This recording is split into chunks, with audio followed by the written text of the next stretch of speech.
long do I think humans get to another galaxy? Until we get to another galaxy. You want to go there. Okay, so here's, all right, and I will end on this question. You had the final question of the night, okay? You want to go to another galaxy. You don't like the Milky Way, apparently. It's, she said, it's average. Hard to please women here, I guess. All right. Okay. There are bigger galaxies than the Milky Way, all right? We'll make a list for you for later. The guy here says size doesn't matter.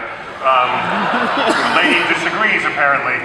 So, you want an awesome galaxy, the Google M87.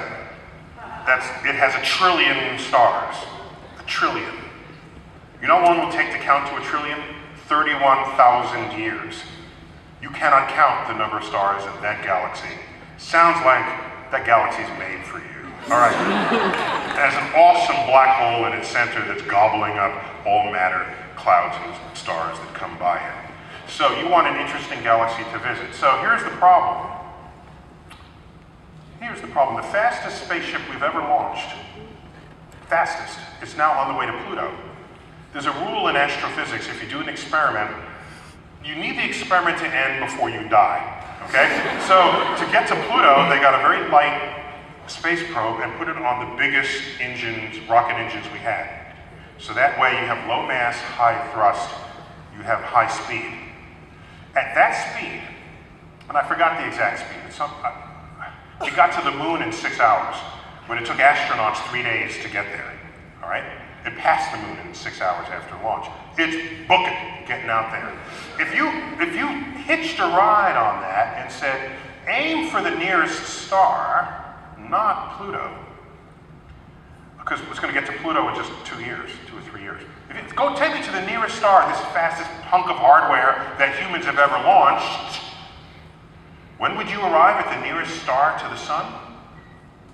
50,000 years from now. That's the nearest star to the sun. Now, if 2 bumblebees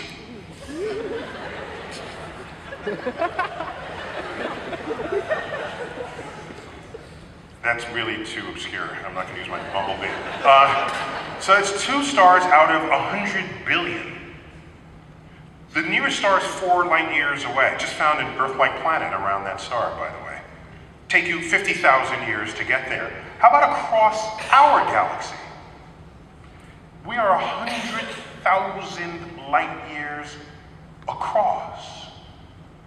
Even if you could travel the speed of light, and we launched you, said goodbye, you will arrive at the other end of the galaxy 100,000 years later to us.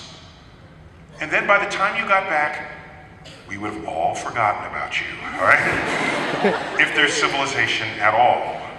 Now, in Star Trek, they got around this problem.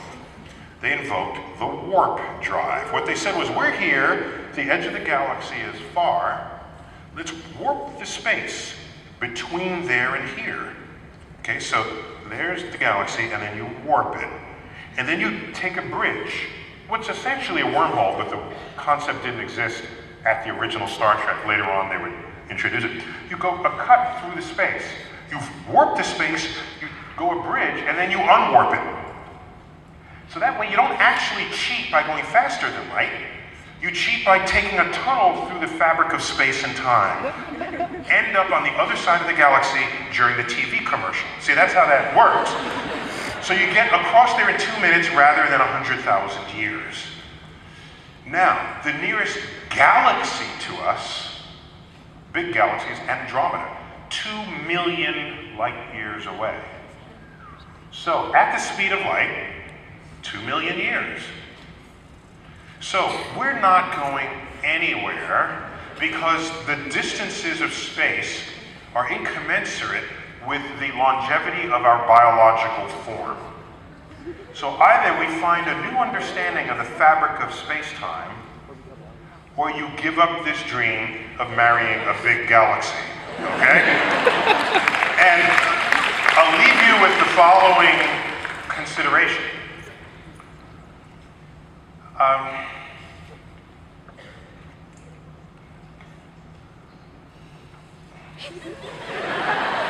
I will not preclude the possibility that someone might one day invent a warp drive. Okay? Suppose that could happen. And then you warp space and we go anywhere in the universe we want. But you know what's cool? If you go to a faraway galaxy, let's say one that's M100 is the name of the galaxy, M100. I told you to look up M87. There's another one called M100. It's 65 million light years away. You know what's cool?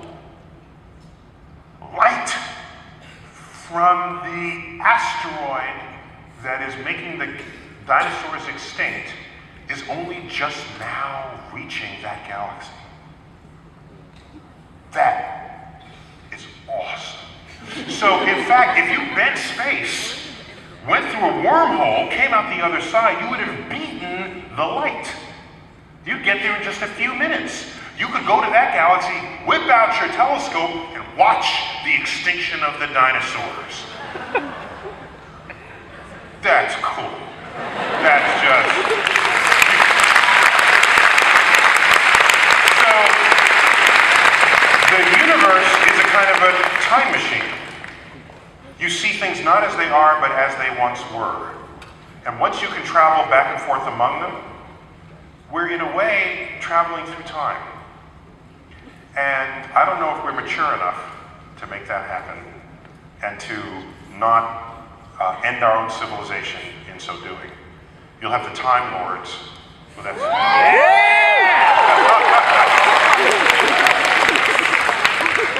there are Whovians among us. So I would just be careful about what power you wish for, because who knows what will necessarily come of it. I'd like to think it would be all used for peace and kindness. But there are people saying, we want peaceful use of space. In space, I don't want any wars. And I think this is completely unrealistic, in fact, immature. I think there'll be plenty of wars in space. You know why? Because we have wars down here on Earth, right? If you can figure out a way to not have war in space, then why didn't you figure that out here on Earth, okay? Why do you have to go into space to not kill each other? Do that here. Then I'll have confidence that we can go in space and you can find whatever galaxy you want. Thank you all.